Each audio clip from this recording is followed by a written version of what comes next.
एक बार की बात है।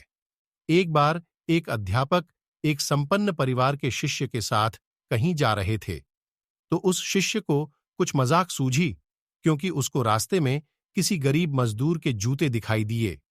उसने अध्यापक से कहा, गुरुजी, अगर हम इन जूतों को छुपा दें तो कितना मजा आएगा। देखते हैं कि मजदूर पर इसका क्या असर पड़ता है। अब उसको तो मजाक सूझ रहा था, लेकिन गुरुजी ने कहा कि नहीं, गरीब इंसान के साथ इस तरह का भद्दा मजाक करना ठीक नहीं है। उसने कहा, क्यों ना हम इन जूतों में कुछ सिक्के डाल दें और देखें कि इसका इस गरीब मजदूर पर क्या प्रभाव पड़ता है।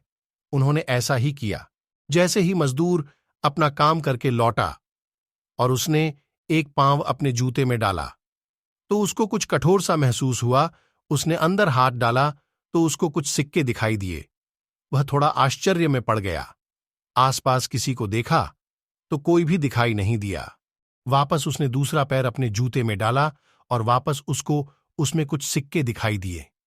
अब दोनों जूतों के सिक्कों को उसने अपने हाथों में रखा और प्रभु की तरफ इशारा किया, हे प्रभु, पता नहीं किस भले मानुष ने ये सिक्के मेरे जूतों में छुपाए हैं, लेकिन जिसने भी छुपाए हैं उसको मेरी दुआ है ताकि इन पैसों से मैं अपने बच्चों और पत्नी के लिए कुछ खाना और दवाइयां ला सकूंगा।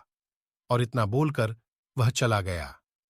इस बात को शिष्य और अध्यापक दोनों सुन रहे थे। अब अध्यापक ने शिष्य से पूछा कि अब तुम मुझे बताओ कि तुम्हें कैसा महसूस हुआ, तुम्हारी पहले वाली मजाक या मेरा यह तरीका। तो उसने कहा कि गुरुजी, मैं आपसे क्षमा चाहता हूं। अब मुझे समझ आ गया है कि सच्ची खुशी किस चीज में है। जब हम किसी की मजाक उड़ाते हैं तो हमें कुछ पल का आनंद मिलता है, लेकिन इससे हमें बद्दुआ मिलती है।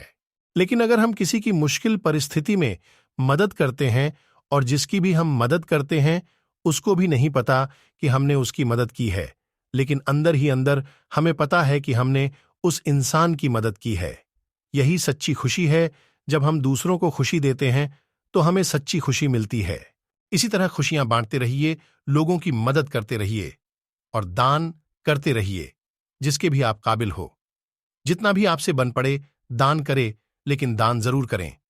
इसका मतलब यह नहीं है कि आपको कंपलसरी या अनिवार्य रूप से इतने रुपए दान करने ही चाहिए, क्योंकि हर किसी की जरूरत अलग अलग हो सकती है।